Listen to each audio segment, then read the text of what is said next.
les trésors de la terre. Bienvenue, sur nos sessions. Sois délivré et reste délivré. Avec Pasteur Chantal Maganga. Et notre série ce soir, notre thème est basé sur la délivrance et le combat spirituel. Beaucoup de gens n'en parlent pas, beaucoup d'églises n'en parlent pas, beaucoup de pasteurs n'en parlent pas. Mais le combat et la délivrance, ce sont des choses très importantes que nous devons en parler. Nous avons le salut, mais le salut n'est pas assez pour que nous soyons délivrés. La Bible dit dans le livre de Jean, chapitre 8, verset 36, que si le Fils t'a franchi, tu es réellement libre. Donc, nous devons garder cette liberté. Et la manière dont nous devons garder cette liberté, c'est en continuant à suivre ce que Jésus dit, pour que nous puissions conserver notre liberté. Donc, frères et sœurs, nous vous demandons, ce serait très excitant, c'est une parole très excitante, donc nous vous demandons de rester et à continuer à nous suivre dans nos prochaines séries. Nous vous remercions. Le combat spirituel. Comment prendre les armes spirituelles. Cela nous amène dans le livre de Jean. Pardon, je me suis dans le livre de Marc, chapitre 16, verset 15. Nous allons commencer par le verset 15 qui dit: allez par tout le monde et prêchez la bonne nouvelle à toute la création. Celui qui croira et qui sera baptisé sera sauvé. Mais celui qui ne croira pas sera condamné. Voici les miracles qui accompagneront ceux qui auront cru. En mon nom, ils chasseront les démons. Ils parleront de nouvelles langues. Ils saisiront des serpents. S'ils boivent quelques breuvages mortels, il ne leur fera point de mal.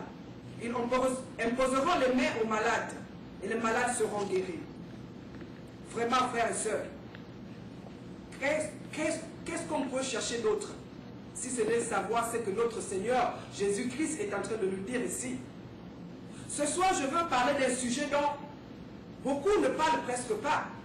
Je veux parler de la délivrance, c'est-à-dire du combat que nous avons à mener pour être délivrés des démons et pour délivrer les captifs.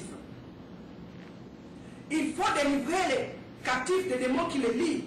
La délivrance, frères et sœurs, c'est l'engagement du combat pour résister aux démons. Dieu nous dit dans sa parole, Jésus nous dit dans la parole, que si le Fils t'a franchi, tu es réellement libre. Et la seule manière que Dieu peut le faire, frères et sœurs, c'est en suivant ce que Dieu nous dit dans sa parole, en prenant les armes spirituelles. Parce que le salut, ce n'est pas assez pour que nous puissions être délivrés des démons. Plusieurs fois, je suis allé, j'ai entendu plusieurs prédications de différentes places, de différentes églises. Ils disent qu'on ne doit pas faire attention aux démons. Du moment où on a reçu le salut, on n'a plus besoin de s'inquiéter des démons. Mais ça, c'est un mensonge.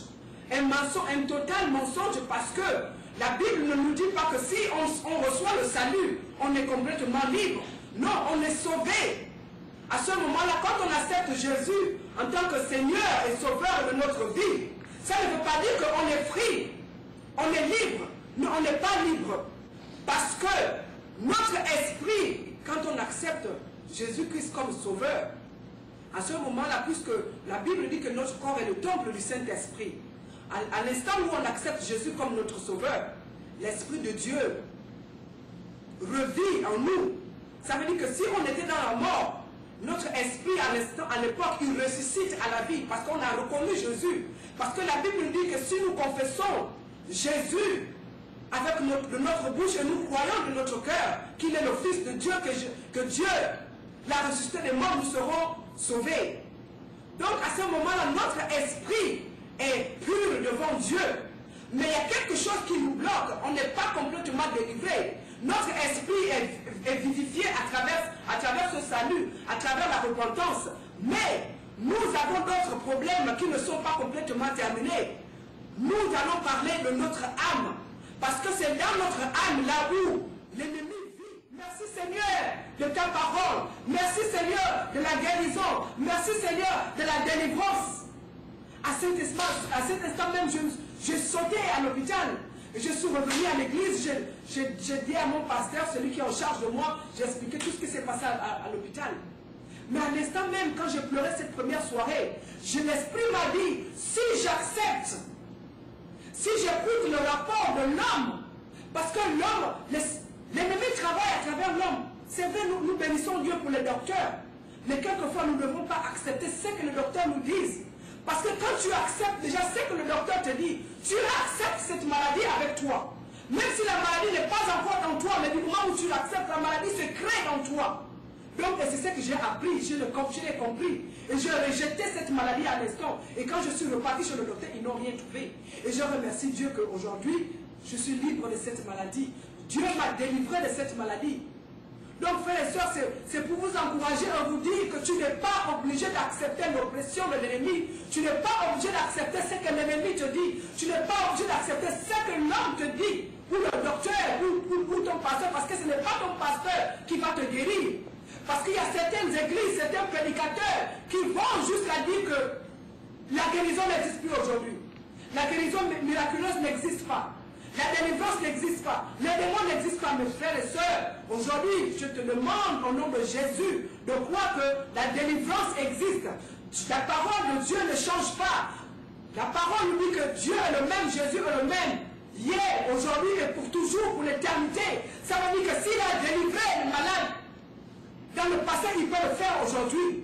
Il ne change pas ce qu'il a fait dans le passé, il continue à le faire aujourd'hui. Mais c'est maintenant à nous de le croire, de l'accepter et de comprendre que si Dieu l'a fait dans le passé, il peut le faire aussi dans ma vie. Il n'est pas un Dieu qui fait des différences. Il l'a fait pour certains, il le fera aussi pour toi. Donc aujourd'hui, si tu as une maladie physique dans ton corps, confesse ton Dieu, confesse tes péchés. Si tu connais, si la maladie a été causée par toi-même, si tu as par exemple un problème avec l'obésité, demande à Dieu, prie à Dieu, dis à Dieu, donne-moi la force de ne plus trop manger, parce que ça, ce n'est pas un esprit que tu dois combattre. Toi-même, tu dois prendre une décision, c'est ta volonté. Mais si tu as une maladie comme le cancer, frères et sœurs, le cancer peut être guéri au nom de Jésus. On a les armes que Dieu nous a données, on a la parole de Dieu, on a le sang de Jésus. On a le nom de Jésus. Il a dit qu'on peut marcher sous les serpents et les scorpions. Les serpents et les scorpions, le cancer c'est quoi? C'est comme si c'était un scorpion qui venait te mordre. Mais il a dit que rien ne pourra nous nuire. Il nous a donné la force sur tous ces esprits. On peut marcher sur eux au nom de Jésus. Mais tu dois l'accepter. Tu dois le reconnaître. Tu dois demander la délivrance, que Dieu puisse te conduire dans ce chemin et savoir que ce que tu es en train de faire va aboutir à quelque chose. Il faudra que tu acceptes. Il faudra que tu marches dans la foi avec ces armes-là, au nom de Jésus. Bienvenue sur notre programme ce soir. Nous vous remercions d'avoir suivi cette émission et j'espère que vous vous êtes réjouis de ce programme ce soir. Jésus dit dans sa parole, dans le livre de Marc 16, chapitre 15, d'aller dans le monde entier et annoncer la bonne nouvelle.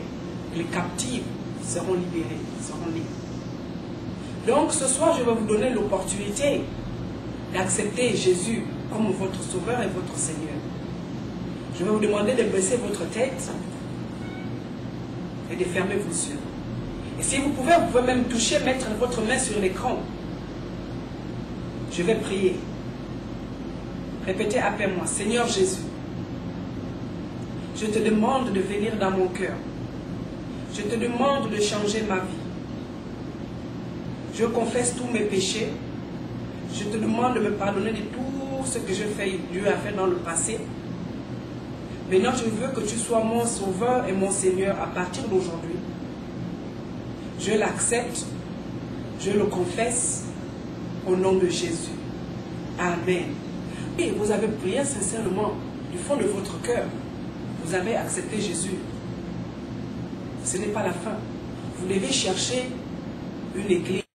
Là, vous devez vous fortifier dans la parole. Là, vous devez entendre à parler de la parole de Dieu. Nous vous demandons donc de supporter notre ministère. Nous sommes basés à 4818 Don Drive à Dallas, Texas.